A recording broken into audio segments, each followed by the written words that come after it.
सांगलीत व्यावसायिक गॅस पुरवठा ठप्प, हॉटेल व्यावसायिकांची तारांबळ, कोळसा शेगडीवर पदार्थ बनवण्याची आली वेळ. साऊथ इंडियन, चायनीज चहासह अनेक पदार्थ बंद, हॉटेलमधील फक्त पंजाबी पदार्थ उपलब्ध. आखाती देशातील युद्धजन्य परिस्थितीमुळे सांगलीमध्ये व्यावसायिक गॅस पुरवठा ठप्प झालेला आहे. परिणामी सांगलीतील हॉटेल व्यावसायिकांवर मोठे संकट कोसळले. आपला व्यवसाय कसा चालवायचा असा प्रश्न त्यांच्यापुढे असताना काही हॉटेल व्यावसायिकांनी अनोखी शक्कल लढवण्याची सुरुवात केली आहे. सांगलीतील एका हॉटेलमध्ये चक्क कोळशावर चालणारी शेगडी आणून पदार्थ बनवण्यात येत आहेत. सांगलीतील हॉटेलमध्ये आता साऊथ इंडियन फूडमध्ये डोसासह चायनीज आणि चहा मिळणार नाहीत. जेवणामध्ये केवळ पंजाबी डिश उपलब्ध आहेत, त्यामुळे नागरिकांची हॉटेलमध्ये सुद्धा गैरसोय होणार आहे.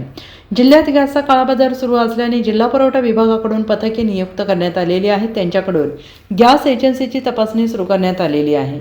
जिल्ह्यात युद्ध परिस्थितीमुळे व्यावसायिक गॅसचा पुरवठा बंद करण्यात आलेला आहे. शाळा, हॉस्पिटल, अत्यावश्यक सेवा असणाऱ्या औद्योगिक ठिकाणी तेवढा व्यावसायिक गॅस देण्यात येणार आहे. मी जयशील शेट्टी, हॉटेल नटराज अनेक्स चा मालक आहे. आता सध्याची तिथं आम्हाला काय गॅसचा काय पुरवठा होईना झाला आहे. आता सध्या कोळसा वापरायला लागले, पण कोळसा गॅसला काय पर्याय नाही. 10 ते 20% वर आम्हाला 10 ते 20% फक्त ते रिप्लेसमेंट आहे गॅससाठी. पण आता आम्ही चहा बंद केलेला आहे, डोसा बंद केलेला आहे. जे एकदा शिजवून करता येते त्या गोष्टी फक्त चालू आहेत.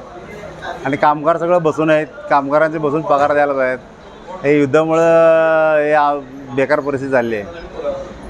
आणि आता आम्ही कोणाकडं शासनाकडे चौकशी केली असता तुम्हाला आता शॉर्टेज आहे, मिळू शकत नाही असं कळवावं लागलं. मग त्यासाठी आम्ही शासनाला विनंती करतो की नाही तर आम्हाला इलेक्ट्रिसिटी बिलमध्ये जर सूट द्या, म्हणजे आम्ही सगळं कॉईलवर ते चालू करून आम्हाला परवडण्यासारखं काय तर आम्हाला मार्ग सांगावा. नाहीतर कामगारांचे पगार कोण द्यायचे हेच कळत नाही आम्हाला. एकदा कामगार गावाला गेले तर काय परत येणार नाहीत लवकर.